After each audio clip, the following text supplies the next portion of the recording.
Welcome back to Battle Cage. It's your boy Saif, and I'm coming to you with another great video.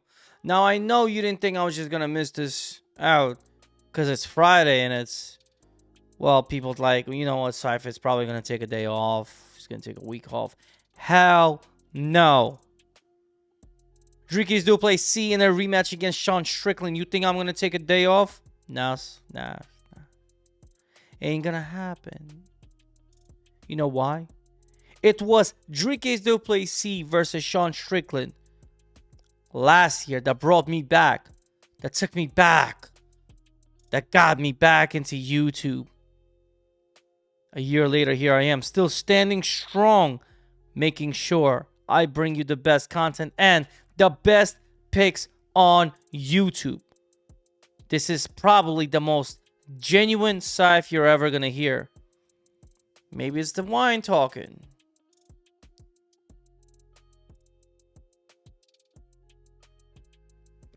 Or maybe it's time to really dial in and give you the fucking picks you deserve. Without further ado, quick picks and predictions. Let's get it.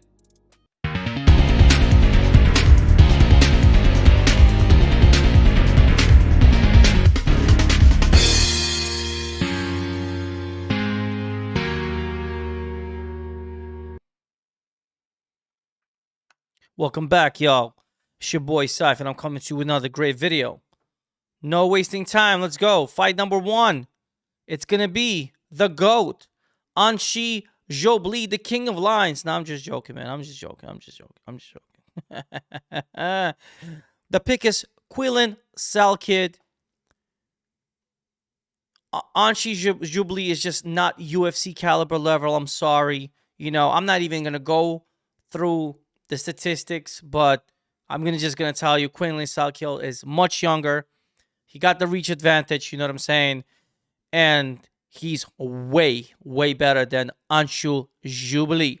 Now, some people might hate Topology. Some people might talk shit about Topology, but not me, because I'm not going to use Topology in its traditional form. I'm going straight to the picking form. So I am tapped in. I'm actually going to pull up my profile for you. As of right now, and I haven't been very active, I will tell you guys the truth. I wasn't very active. But now I will be, and I will be monitoring it with this. So I am logged in. My user profile is Battle Cage. Go follow me on Topology. If you don't want to hear me, you don't want to hear my rambling and schmangling, go and I'll just give you guys the picks over there. Now I'm 62%. I do intend to bring that up to 70% minimum. This is my usual standard. Anything below is subpar. Anything under 65% is unacceptable, because I refuse to play if I'm off the tracks like that. No, I want to be as confident as I can be. 70% is my desired goal, and the only way to do it is just show you my profile, which here it is. So with that being said, we're going to go back for a second, and I'm just going to use Topology from the picking screen, and I will just tell you my pick. The pick is going to be Salkilled. The method of victory, I am going to say inside the distance. So since I can't choose a double chance here, I'm just going to write in the comment section. I'm going to write, I believe Salkilled should, I don't even know how to spell his name, should, capital letters, win, capital letters, inside the effing distance. Okay, here's your distance play. I think he's going to get it done. There is no round for me to take. He's a heavy favorite. He's now minus 600 on certain books. I believe that's right. 90% of the public is going to pick this guy. He is the pick. Let's move forward. Let's not waste any more time. Let's move it. Continuing, we got Jonathan Mikhailov taking on Kevin Jousset. Kevin Jousset is currently like moderate, smallish kind of favorite. Well, moderate favorite is the right terminology here. Let's pull this guy up here real quick. UFC right here. Kevin Jousset. Now, he opened up minus 198. He went up to minus 225. That's where he's currently sitting here on DraftKings. I'm going to give you guys the contraire. I'm not going to take the favorite. I'm going to take Jonathan McAuliffe here as an underdog because he has the dog in him. He has the dog in him. And that's the criteria that I'm going to be looking for when I'm going to pick a dog. He has the physicality because, well, let's look at the physicality. In fact, we can hover along on topology here because I will be taking the pick. So there it is. I will be changing my pick. If you just saw it, it was Kevin Jousset. I just changed my pick right before recording this because I just did last minute homework. I'm going to take the captain, Jonathan McAuliffe. I think he's, he got the dog in him. There's a 87% perception on Kevin Jousset. Kevin Jousset is coming off a KO from Brian Battle. Shout out to Brian Battle. And the physicality, the height-wise is favoring Kevin Jousset, but the 2-inch reach advantage is going to favor the captain. I'm going to go with El Capitan, the captain, McAuliffe. He's a dog. He's ferocious. He's tenacious. He got the skills. He knows what the hell is going on. He wants to provide for his family. He's 25 years of age. He's the younger, more hungry fire dog number one. Let's go, my boy, Jonathan McAuliffe. We are going to take him. I'm not sure how he's going to do it, nor am I confident with the round, whatever. I'm just going to take McAuliffe. He's currently on DraftKings at a nice dog play.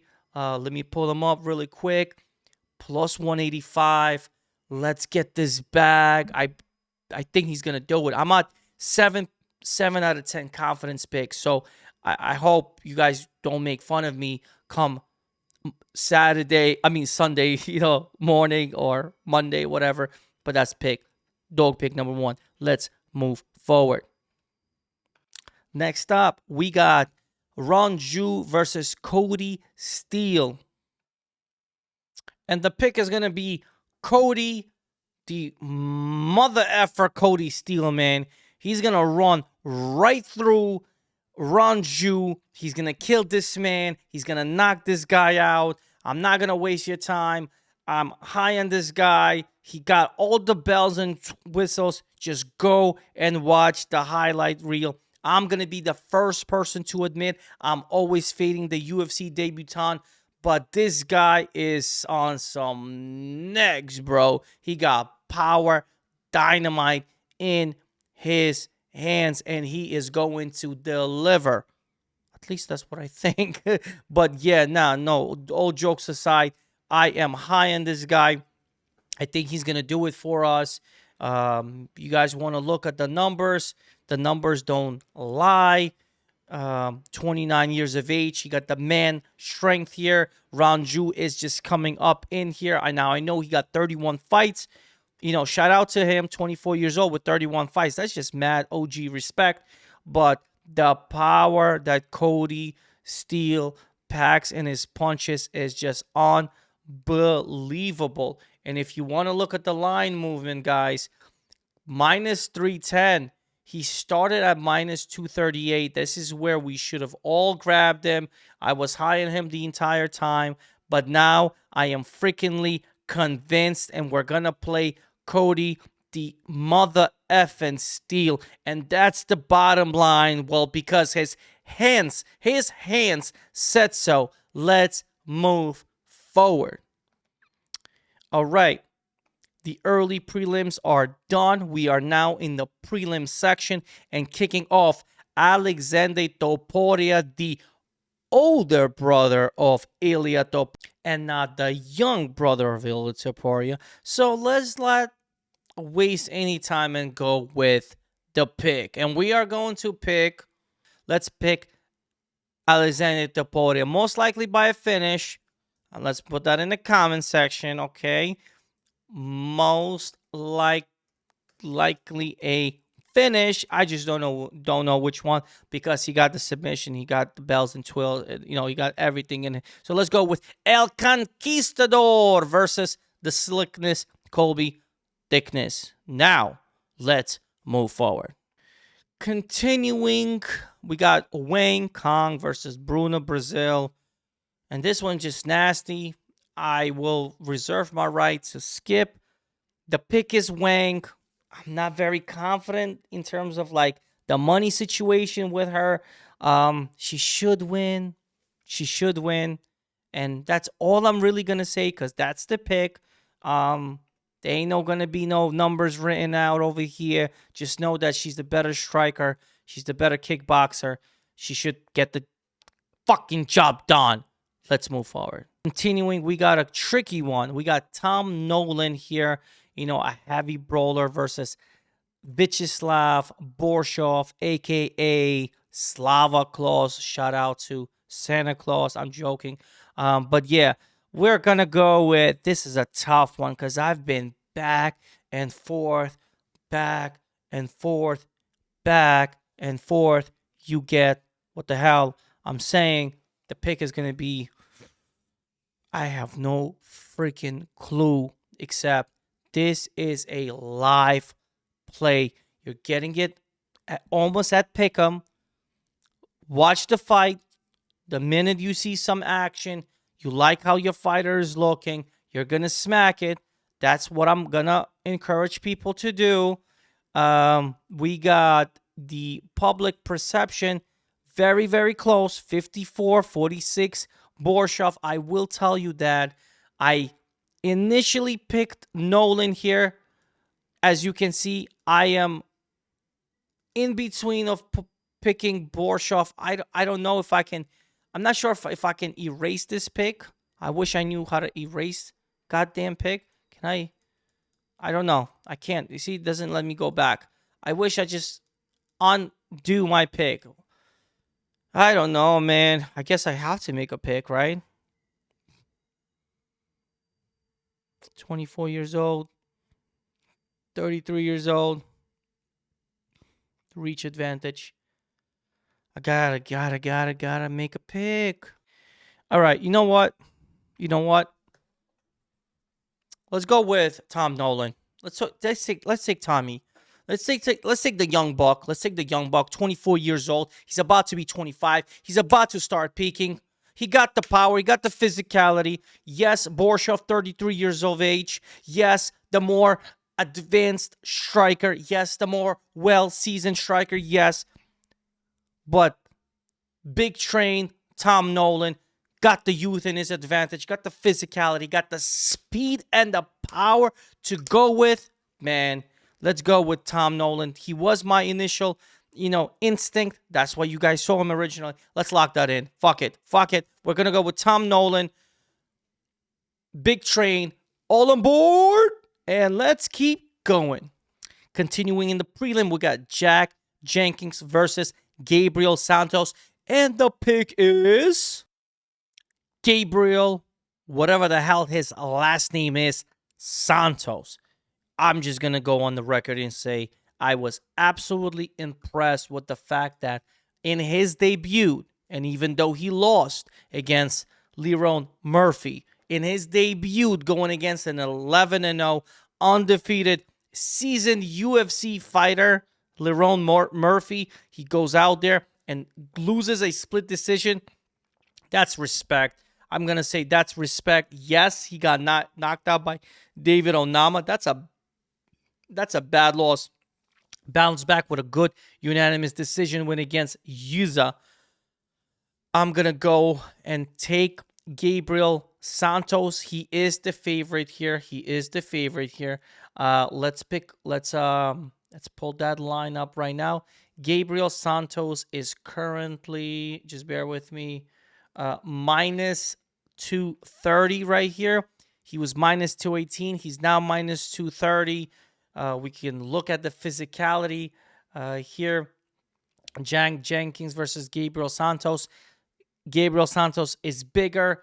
I love the takedown average. He was slamming Lerone Murphy in the last fight. So younger, got the 2-inch reach advantage, got the physical advantage as well. Gabriel Santos should, on paper, win the fight. He is going to be my pick here. The public perception is 66%. Jenkins, wow, wasn't expecting that. Okay, so lots of dog money is gonna be on Jack Jenkins, and fine. It is what it is. You know, we all can't be on the same page, but I'm gonna stick with Gabriel Santos, like I mentioned, for the reasons that I just went over. You know, in his debut, goes out there, nothing to lose, brings the entire business to Lerone Murphy. I mean, the entire package. Yes, got knocked out against David Onama. Nice bounce back win against Yizo. And now he's taking on Jack Jenkins, a pretty good fighter, if I might add. You know, very well-rounded fighter. Nice leg kicks. Great significant striking per minute rate. Everything is checking out. It's going to be a good fight, but I'm leaning Gabriel Santos ever so slightly, and that's why he is going to be my pick. And that's the bottom line. Well, because I said so. Let's move forward. And that's a wrap. We are now in the main card. Kicking off, we got Jake Matthews taking on Francisco Prado, and the pick is going to be Jake the Celtic Kid Matthews. 30 years of age, man strength here. 22 years of age for Francisco Prado. I just still think he's very, very young. He's very, very green. He has the entire future ahead of him. 12-2 record, 2 losses in the UFC already. He lost to Jamie Malarkey, and that just does not sit very well with me, because I don't rate Jamie Malarkey that high, especially given his recent performances in the UFC. He had a good bounce back against Aman Azaitar, but everybody seems to be knocking out Atman Azaitar, which I've been telling you guys that chin was suspect. I hope you are listening. And now he's coming off yet another loss to Daniel Zellhuber. Well, that was a year back. The kid was only 21 years of age. So again, I just think he's very green. He's very, very physical. He got a good physique on him. He got the entire lifetime ahead of him in the UFC. He could win this fight. That could be one of those days he could just like surprise us, especially, you know, considering the fact that 80% of people are picking Jake Matthews. I'm going to be one of those 80%. I just think his skill set is just a little bit better and a little bit more advanced. He's 3 out of 5 in his last outings. He lost to Matthew Semmelsberger, and that's no shade. Matthew Semmelsberger is actually a very tough guy, and he shows up in his fight, so you can't even talk smack on that. And, you know, Michael Morales, he's an undefeated specimen over there, okay? So it is what it is, and now nice bounce back win against a very rangy, you know, a very capable Phil Rowe. So I'm going to pick Jake Matthews. Don't be surprised if Francisco Prado will shed the bed, but I'm not going to say he's my most confident picks. He's just my pick. And yeah, let's move forward. Continuing our journey in the main card, we got the return of Jimmy the Brute Crute taking on Rodolfo Bellato. This is a must-win for Jimmy the Brute Crute. That's all I'm going to say. Must win. His back is against the wall. And unfortunately for him, he got a very, very formidable opponent, you know, on the opposite side of him in the likes of Rodolfo Bellato. I do want to check out some stats on this one here. You know, light heavyweight boys, very, very physical guys. 28 to 29, 3-inch reach advantage. Like I said, the striking landing per minute is going to favor Rodolfo Rivera. The takedown average is going to favor Jimmy the Brute Crute, but he has to implement it early, before his face is gonna start getting pummeled on by Rodolfo Rivera. But in any case, the pick is going to be Jimmy the Brute Cruz bounces back tomorrow and wins the fight. The odds are against him, but I want you to understand one thing. If 79 of public perception is on Bellato, then why in the living hell is Jimmy the Brute Cruz only my plus 130? I don't understand this line. Help me understand this line. Help me. Yes, there's a movement, plus 120 to 130, but I still am not convinced that when 79 of public perception is on one side, the other side got to be at least plus 180. So this guy is only minus 130, minus 140 on some books. Rodolfo, minus 155. That's crazy to me. That's nonsense talk. That takedown differential is going to play a dividend. And I'm telling you, the major disadvantage for Rodolfo Rivera, well, two actual disadvantages. Number one, he keeps his hands down. His face is there for the smashing. And number two, he is slow as shit. And let's not forget the thunderous knockout that this man is coming back. Now, he's been coming back on a steamroll, but guess who knocked him out? Vitor Petrino. Go take a look. That was a crazy knockout. Now, he did come back in the LFA, 3 good wins, but came back in a contender. And then he had a ground and pound win against Ihor Potieria. But I got to tell you something. I told you this before. Ihor Potieria is trash. And the man played with his food. I don't like that. I just don't like that. You know what I'm saying? The pick is going to be Jimmy the Brute Cruz. And that's the bottom line, because Jimmy needs to win. Said so. Let's continue. All right, we got Justin Bodman Tafa taking on Taliesin Teixeira. Justin Tafa says he's healthy. I believe in. He came out to the face-off with his son. His son is probably going to be in attendance. Come on, Papa Bear got to show up. The pick is going to be Justin the Bodman Tafa. This man is coming off a loss. Yes, totally get it, against Carl Williams, but that's because Carl Williams held him down for 10 freaking minutes. Taliesin Teixeira is not going to do it.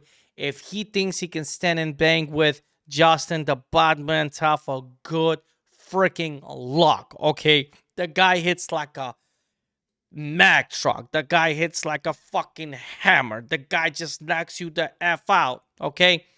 And one thing about Taliesin Teixeira, when I saw in his contender win, and although it was a phenomenal KO against Arthur Lopez, the man is hittable. Like, he really doesn't keep his hands up at all. He's 6'7". He thinks no one can touch him. And don't forget, Justin Tafa, before that loss, knocked out a 6'8"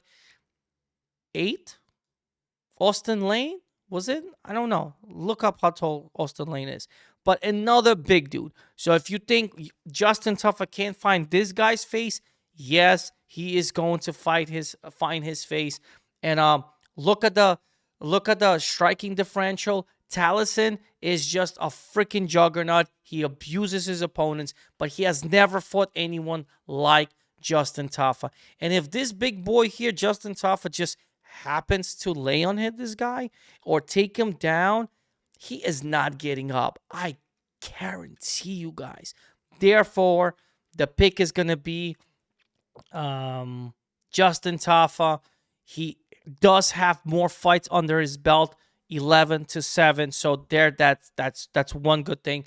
Taliesin is undefeated. He's going to have that youth. Oh my God, look at me. I'm 6'7". I am Superman. Welcome to UFC, young buck. Welcome to UFC. I may be wrong and I could be licking my chops. I'm going with Justin, the bad man, Tafa, for his son. Healthy. Let's get it. Let's get it. Let's move forward. All right, we did it. Zhang Weili, the champion, defending her title against Tatiana Suarez. And, you know, I am just going to read you guys in a very monotone voice the statistics here because I don't have special graphics. Excusez-moi, because why would I need special graphics where I got two screens where I could just go this way and that way and have all my statistics here and not even waste a single second on the graphics. But it's okay. It's okay. You guys like graphics. Yeah, okay. I like money. In any case, we got Zhang Weili versus Tatiana Suarez. And I got to tell you, this is a very close fight. This is a very, very close fight. You know, in terms of age, Tatiana is 34, 35. So they're together. You're looking on one side and you're saying she's so active. You know, she's, going through adversity in terms of like fighting, losing her title, getting her title back. That's Zhang Weili. You know what I'm saying? She's training. She's improving. She's always, adding tools to her arsenal. She is a dedicated martial artist. She is the closest female fighter you're going to get to Bruce Lee. She loves Bruce Lee. She quotes Bruce Lee. Like this, like martial arts is her life. Okay, guys? She has devoted her entire life to this. This is who she is. And on the other side, you have the same thing with Tatiana Suarez, except she is a wrestling machine. We know this. We understand this. It's what it is, guys. So let's just look at it. Striking length per minute, it's obviously going to favor Zhang Weili. It's just what it is, okay? Length per minute, 5.66 versus 4.27 favoring Zhang Weili. Is just what it is. The absorb per minute, Zhang Weili just likes to be in these fire fights. So her, absorption is more. But also, you got to understand, she's a little bit more active with more fights. Tatiana Suarez, one thing we know, she has battled adversity from the health, perspective. She has battled thyroid cancer. She battled injuries. Like she's been out for a while. She was out for 3 years or 2 years, whatever it is. She came back, but she hasn't fought in the last year. It's just what it is. It's just a reality you gotta have to accept. So that's probably why this statistics is the way it is. The defense in the striking realm is pretty much the same. Okay, the grappling is where there's a significant difference. The takedown difference is because, Tatiana Suarez is a goddamn wrestling machine. It is what it is. Take it at face value. That 6.92 takedown is crazy work. It's just crazy work. But you got to understand something. She's fighting Zhang Weili, who has been, honing her craft, who practiced, I believe, with Cejudo with the wrestling, who's been dialing in, who's always evolving. Now, is this Tatiana Suarez time? Many believe it is. The only thing is, what if she doesn't get it done in the first round? What if she doesn't get it down in the second round? What happens when it goes down to the third round? What happens after the third round? Her last fight in the third round was Nina Nunes unanimous decision, okay? Zhang Weili is 10 times better than Nina Nunes. What happens if we are in the championship rounds? And I'm going to quote my brother here because we had a conversation today, okay? I'm in the gym. I'm putting in work. We're having a UFC conversation. We're doing two things at once. What happens in the fourth round when it's time to swim in the deep waters? What happens when Zhang Weili uses her championship pedigree experience and she might drown Tatiana Suarez? Imagine that world. And when I imagined that world, I was like, shit, you're right. What happens if Tatiana has to go to 4th round? What happens to Tatiana if she has to go to 5th round? What happens to Tatiana if her face is getting smacked up by Zhang Weili and she can't take her down? So I cannot confidently sit here and say Zhang Weili is going to win because I know the threat of that takedown, especially early on in the fight. And by early on, I mean 3 rounds. And that's a lot of time. That's 15 minutes. That's a lot of time. And then I can't confidently say Tatiana Suarez is going to win because for the arguments I just made that, well, Zhang Weili could last. She's very, very durable, and we know that. I have initially picked Tatiana Suarez, and I will reveal it to you. I want to keep Tatiana Suarez, but I am bouncing back now between Zhang Weili and Tatiana Suarez. Zhang Weili and Tatiana, it's the same thing that you guys found me earlier. Because it's close, guys. It's just too goddamn close. At the end of the day, no matter what, if you want to be successful in MMA, and it's been proven, it's just a repeating theme, you cannot bet against a wrestler. And you cannot bet against a wrestler with a goddamn jaw that Tatiana Suarez has. Because her jaw is probably bigger than mine. I am going to stick with Tatiana Suarez. I'm going to go against my brother's pick, who is playing Zhang Weili. And at the end of the day, I think statistically wise, if I keep playing wrestlers like I always have, I will be at a massive, massive upswing versus playing, my feelings or whatever. So I am going to take Tatiana Suarez. I believe the line is starting to separate ever so slightly. It was at a pick'em. It's now, it's actually started with dog money and Tatiana Suarez. She's now a favorite in DraftKings, which is my book of preference. Here, I'm not sponsored by DraftKings, so don't worry about it. I'm not trying to sell you anything. So minus 125, Tatiana Suarez is where I'm probably going to stand. I'm probably going to stand here. I'm going to rest my case.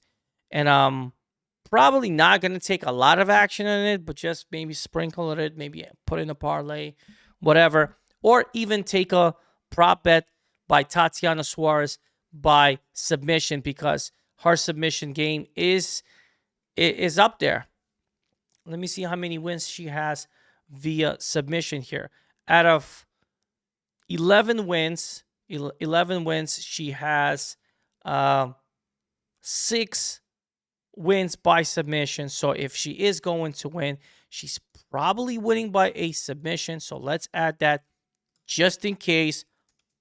Prop bet here was on a fly. So that's going to be a note for myself to remember. And yeah, that's pretty much what I got at this fight. If you guys have a little more, make sure you're, commenting down below. Let me know if I'm stupid or not. And just for funsies, let's humor us. 67% is on Zhang Weili, guys. 67% have picked Zhang Weili. They are going against the grain here. And that means my brother is one of those 67%. So people are taking Zhang Weili. People like Zhang Weili. But it's the wrestling and it's that big jaw that Tatiana Suarez has. And I think she might get it, man. She might get it. Let's move forward.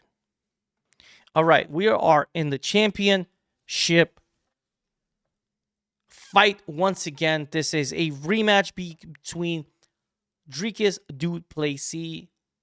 We don't need no statistics. We should not need any statistics. We know who these two gentlemen are. We know what they bring to the table. We saw their very first fight. The two men have had action out after that fight. Since their first fight. The notable fight for Dricus du Plessis is against the former GOAT, past past Anderson Silva, which was Israel Adesanya, who just happened to get knocked out last week. Thank God he did, because I picked Imavov and I played on him, but it is what it is. I'm not going to go to that world. That was a live play, guys. Now, in this case, that submission against Israel Adesanya does look good, because up until that finish, Izzy was up. I thought Izzy was winning the fight, and he was on a track to win a unanimous decision there, if you ask me. But, that split decision against Sean Strickland did not sit very well. In fact, it was that particular fight that actually brought me out of the couch, back behind the camera, and bring you guys the content. It inspired me to return to making content. I actually made a video with my friend Toga. Shout out to my boy, Toga. But it is what it is. I'm back here, and I'm bringing you guys a prediction for this fight. And now I got to say, the two men are different, because what happened after, their first fight? Dricus goes and defend his title against a dangerous guy, former champ Israel Adesanya, and he finishes him. You know what I'm saying? And that was the first time he's getting finished like that. That's Izzy. You know what I'm saying? Well, actually, second time, because we saw Pereira do it, but Pereira's just, Pereira's Alex Pereira. What did Sean do? He came back and he fought Paulo Costa and split decision. Sean, that's what he does. He just likes that. But let's break down the very first fight. The first fight, and Dana White at the presser immediately after said he had 2-2 going into the fifth, and he gave the fifth round to Sean Strickland. And I will agree. You can watch my video. Go fact check me. I broke down the fight round by round. I believe the first couple of rounds went to Sean. Dricus picked up the pace, secured the third and fourth. So 2-2 going into the fifth. And Sean Strickland finished just the way you're supposed to finish a fight. Overall damage. In fact, let's pull up that fight, right? Let's pull up the statistics in that fight. Just for fun. Let's pull up the statistics in that fight. Sean Strickland threw a total of 183 strikes versus 140. He had 173 significant strikes versus 137. He had 157 head strikes versus 81. Look at the physical face damage versus, DDP versus Sean Strickland. Sean Strickland, yes, had a couple of bruises. He was in a 25-minute fight. But then you got to look at Dricus. The man was just absolutely beat up. Beat up. So I am going to have to pick. I hate doing this. I like Sean. I really got to say it. I like Sean, and it breaks my heart. It breaks my heart because I believe on the upswing, Dricus du Plessis is the rightful pick. I'm not going to lie to you. I think that's the case. But Sean got that retarded strength, and he's going to keep going. It's the takedowns. 6 out of 11 takedowns. Dricus just kept taking him down, working the body, sneaking in those leg kicks. You know what I'm saying? So I think it's a close fight. They do have Dricus at a considerable favorite here now, right? Let's pick up the lines here. Yeah, 218. So he is now, sitting at a 2-1 favorite. Open line minus 130. Now it's minus 218. I have to go with Dricus just because as a champion, he's just, he's a classy champion. I will give him that. And he's relatively young, if I'm not mistaken. How old is this guy? Let's go back. Sean is 33 and Dricus is 31. So relatively young. They want to make UFC South Africa, right? Or Africa, UFC Africa. That would be massive. And it's good to have a champion from there. Unfortunately, Kamaru Usman is no longer the champ. Izzy is no longer the champ, and we don't got Francis Ngannou. 3 African champs. That was insane. That was an error, okay? was a time to remember. It was a classic time to remember. But he's the only one that's representing South Africa on a major, major level right now as a champ. He does have all the tools in his pedigree. And this fight is going to be very, very dangerous for both men, because I believe Dricus wants to finish this fight and kind of put all the doubt and like, oh, I won by a split decision, and a lot of people thought I lost this fight. Sean just wants to correct the wrong. Sean is just Sean. Sean is the voice of our inner thoughts. Everything that we're thinking and we're afraid to say, Sean says it. So love Sean, love Dricus. I hate picking against Sean. I picked Sean to win the first fight, but I am going with Dricus du Plessis. I do not see myself wagering any money here unless it's a prop bet. I do see Dricus du Plessis defending his title. It would be a nice story if Sean does win, and then we have a trilogy, because who else is there in the middleweight division right now? And I could pull up the rankings here. So middleweight king is Dricus du Plessis. Oh, we got Nasruddin is climbing up the chains, right? And we have Hamzat, and we have Kai Borello in the background. So if they do give the fight to Hamzat versus Strickland, that would be comedy. That would be comedy. And then you do give Dricus and Hamzat, that is high-level fight right there. That is a high-level fight, because we've seen Hamzat in troubling times. We've seen and when power trucks like Dricus, because he got power, they hit on Hamzat, it kind of like stuns Hamzat. So that's a good fight. Sean versus Hamzat, the fight, the build-up would be just comedy. I already see it. That would be rankings. There is no, for the UFC, I think the bigger picture is, do you want to keep Dricus, and do you want to see that happen? Do you want to see Dricus go and have UFC Africa, if that ever going to happen, at least this or next year, right? Yeah. So that's where I stand. I am going to go with the pick as Dricus. As you can see, that is here. I am going to click the save button. So all my picks are now entered, guys. I would like to thank you for sticking out here 43 minutes. Yeah, love you guys. Like and subscribe. You already know what to do. I'll see you guys on the flip side. Let's make some money. Be careful tomorrow. I will say that. Be careful.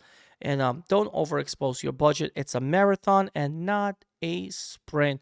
And the year has just begun. God bless and take care. And I'll see you guys next time.